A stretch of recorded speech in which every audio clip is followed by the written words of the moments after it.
I would like to speak about the sanctions that have passed in Congress.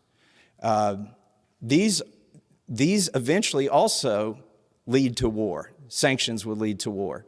First, I'll start with the most controversial point on sanctions, the one that the mainstream media would disagree with, is that you empower Putin when you punish the people that are underneath of him.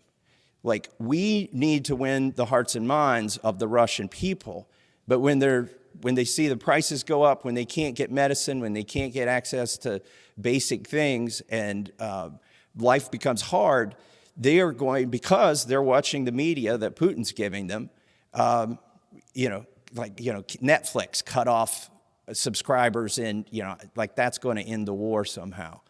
The last thing you should do is to cut off images of the Western world that are being broadcast into Russia. But that wasn't a government action. That was a private company. They can do what they want. They probably did it because they were losing money, because the credit cards were canceled in Russia. So it was just mostly a virtue signal. But the real things that our government are doing are going to hurt the people of Russia. At the same time, they're going to hurt people here. Now, some have said, well, we wouldn't be here if we just had more sanctions, if we had just put more sanctions on Russia. I completely disagree with that sentiment. In fact, the thing is that we have lots of sanctions on Russia, and they just say, well, they make an argument that they can neither prove nor dispute. If we just had more sanctions. I'm of the opposite opinion. I think sanctions can have leverage as a threat, but once they're placed on, particularly if they're placed on without any sort of explanation of how they're going to come off or what behavior you wish to change, I think the sanctions have no effect and are probably deleterious. So I don't think any of the sanctions we put on Russia, and we have hundreds, have done anything. I don't think any of the sanctions we put on China have done anything. In fact, when representatives from the State Department come before my committee, I usually ask them, because they'll be there, they'll be the new sanctions czar, this or that, and I'll say, can you tell me one behavior that Russia has changed because of sanctions? And they'll say, well, no. I've never gotten a clear answer from one person from the State Department on one behavior that's changed. The only argument I've heard, and this is more of a public argument, is that the universal sanctions or worldwide sanctions against Iran brought them to the table. There might be some truth to that. However, there's also truth that they came to the table with a carrot as well.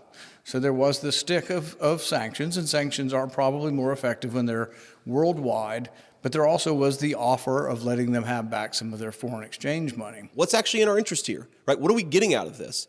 Okay, so we want to punish Russia. Okay, that's the moralistic response. We want to punish Russia. Well, how should we punish Russia? Should we, put a few ICBMs on the border of Poland and Ukraine? Because that might lead to the destruction of the world. So maybe that's a bad idea, but that would be punishing Russia, okay? Do we want to implement sanctions? Well, I've been supportive of some of the sanctions that we've done, but sanctions, some of them are good and some of them don't make any sense, okay?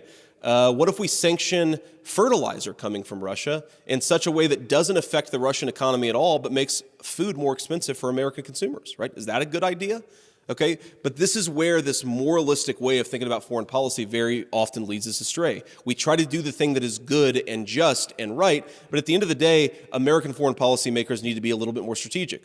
Now, I've come under some fire in my campaign for saying that at the end of the day, I don't see Ukraine as in the vital national security interest of the country. And of course, everybody goes crazy and says that I hate these innocent people who are being killed by Vladimir Putin. And of course, I don't.